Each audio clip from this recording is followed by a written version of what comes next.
Hello everyone and welcome to a new review on ChinaMobileMag.com. Today we are having a look at the Cubot P9, a low-cost phone which is available at Cubot together with a great deal at this time.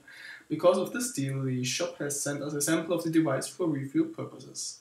The Cubot P9 is a 5-inch QHD phone with a Samsung-inspired design. The processor used here is the MT6572 dual-core chip clocked at 1.3 GHz. In addition, the phone features 512MB of RAM, 4GB of internal memory, dual SIM support, a microSD slot, Wi-Fi, Bluetooth, GPS and a 8MP rear camera as well as a 2MP front camera. So let's have a look at the device and see if it is still usable even though the hardware is not quite up to date.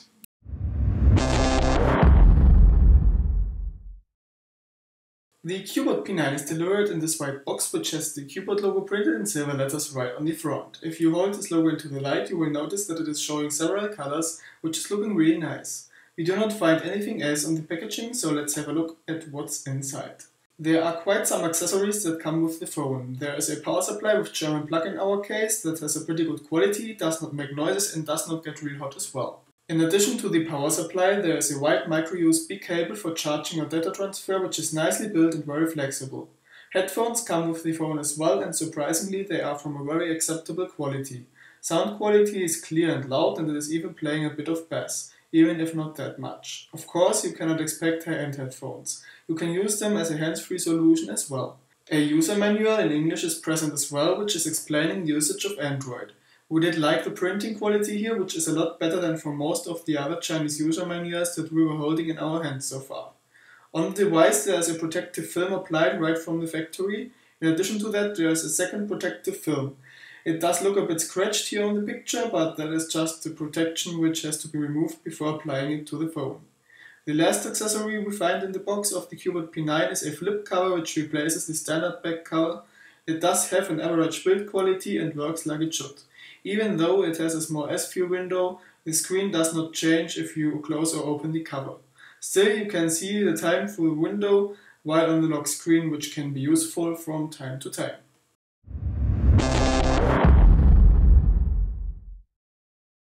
The Cubot P9 features a surprisingly good build quality for its low price. Cubot is using a Samsung-inspired design here. On the front we do find a speaker for phone calls, a light sensor, a proximity sensor, as well as the front camera. Below the screen there are 3 soft buttons for the usual functions such as menu, home and back. Those even have a backlight, but the LED is not directly below the buttons, so it does not look quite nice when it is lighting up. On the left side we find a volume rocker inside the frame which features a brushed metal design and is going around the phone. On the lower half we find a small hole that contains a white voice microphone. Next to it is the micro USB port, which is not supporting OTG. On the right side we do find the button for turning the device on and off. The purpose of the button is explained by a small icon next to it. On the upper side we find a 3.5mm headphone jack. On the rear we find the camera along with the LED flash centered on the top. On the lower half we find a Cubot logo as well as an opening for the media speaker of the phone. After removing the back cover, which is holding on extremely strong by the way, we look at a normal SIM slot, a micro SIM slot and a micro SD slot for cards up to 32GB. Below there is a 2200 mAh battery, which is more than enough for the phone's processor. Right below we find the speaker of the phone, which is quite big.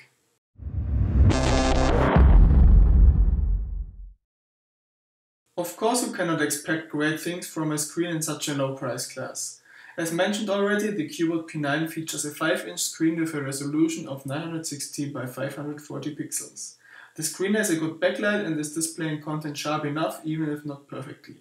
What we did notice is that the colors are often too intense or it is showing a wrong shade. But all in all it is usable.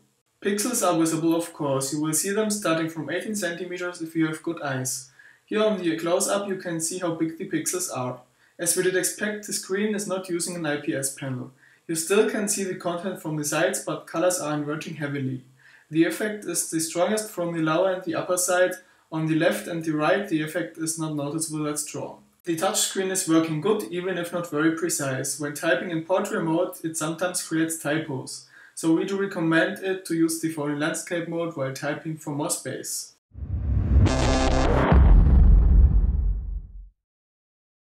As the processor used in the Cubot P9 is only a MT6572 dual-core chip, we did not expect that much. This is why we did only run the Antutu benchmark on the phone. Here the Cubot P9 reached a score of 9,346 points and is right behind the Samsung Galaxy S2 in the Antutu ranking table. In real life, the Cubot P9 is running quite well, however. It does not run completely smooth, but you can use the system without much delays. As you can see here, Spotify for example is running flawlessly. While surfing the internet, the Cubot P9 is performing surprisingly good as well, at least as long as you are using Opera. As you can see here, our website is running fine on the device. However, if you open up two websites in two tabs and doing a switch between them, the websites you switch to will reload because of the small 512MB RAM. Simple games are playable as well on the Cubot P9. During our test we were able to play Farm Heroes Saga smoothly, and Angry Birds Star Wars 2 was running fine as well. 3D games, except probably some very old games, are not running at all. So all in all we can say that the Cubot P9 is suitable for users with low demands or as a cheap entry-level phone for childs. Power users however won't be happy with the overall performance at all.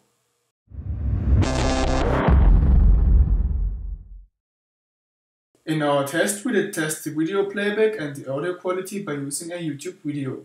The picture quality is as good as it can be due to the limits of the screen and videos are played smoothly. The audio quality through the internal speaker is kind of average. The sound is loud and clear and you can only hear minor scratchy noises on full volume. Also there is a slight bass playback. The audio output through the headphone jack is surprisingly powerful and clear, so multimedia is not an issue with the Cubot P9.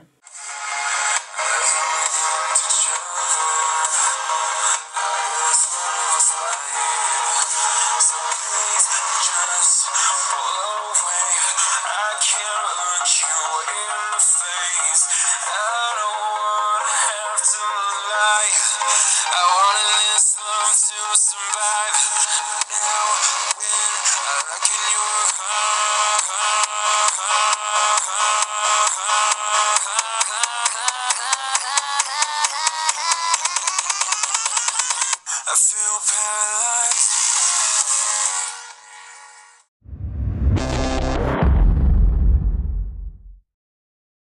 The GPS reception of the Cubot P9 did surprise us in a positive way.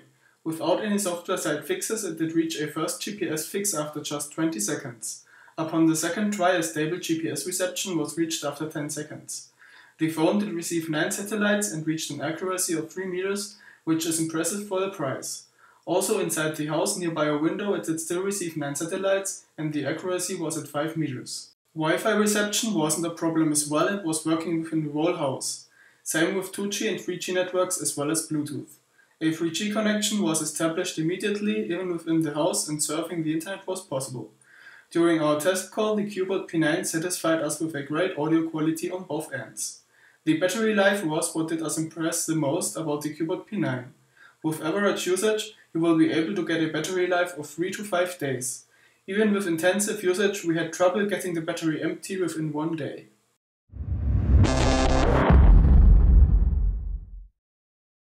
The camera of the Cubot P9 is not the best because of the low price, but still very usable for quick shots. As visible on the first picture, you will get noisy images under bad lighting conditions, e.g. within the house. However, when the lighting is good, the pictures are almost totally noise-free. For a low-cost phone, the camera is generating surprisingly sharp pictures with a good but not perfect color reproduction. The camera has some issues with close-ups or hard-to-focus objects. Here it is either focusing nothing or the background instead of the object you want to take a picture of. During video recordings you will notice the same things. Here we did also notice that it does not record in HD. The audio quality is very good. As usual, you will find a demo recording within our YouTube channel. The front camera is only usable for video calls. For selfies, the picture quality is too low. The internal LED flash is not usable as it is not bright enough.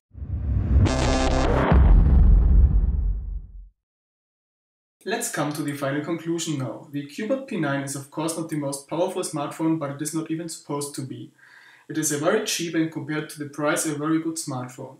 It is perfectly suitable for users with low demands towards the hardware, as well as for entry-level users or children. The phone is doing good what it is supposed to do. We were especially amazed by the reception quality in all categories and the amazing battery life.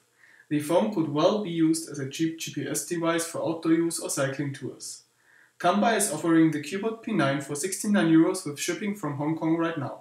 You will receive a free 2500 mAh power bank as well as a free 8GB microSD card with the phone. Whoever can live without the free goodies can also order it with shipping from Germany for €89. This is useful for people within the European Union, as you will not have to pay any taxes in this case. In both cases you can use an additional coupon code which gives you a €5 off the price.